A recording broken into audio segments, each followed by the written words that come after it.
You said let's jump on the bus and take a ride downtown. Well, I don't know about that, but can you help me first to get these boxes down? Well, I don't know about that. We have the whole day now just to ourselves, so we can clean the house or clear out some shelves. You said whichever you feel like doing first. I said, well, I don't know about that, 'cause it's my lazy day, just wanna lazy away. Ain't gonna do a thing for the rest of the day.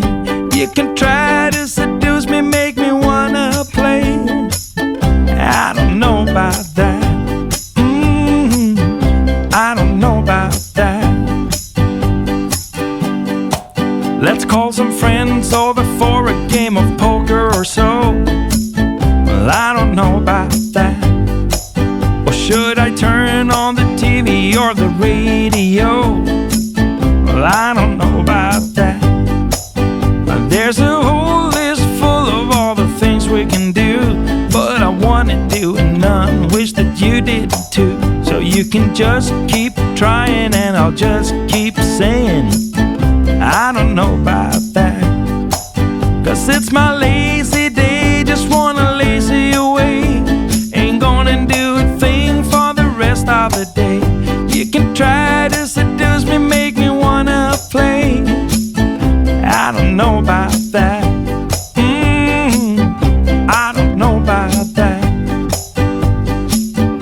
I don't know about that.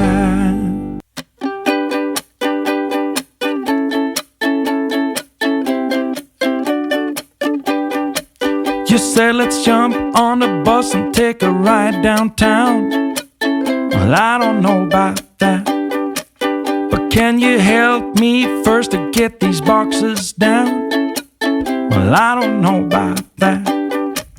We have the whole day now just to ourselves, so we can clean the house or clear out some shelves. You said whichever you feel like doing first. I said, well, I don't know about that, 'cause it's my lazy day, just wanna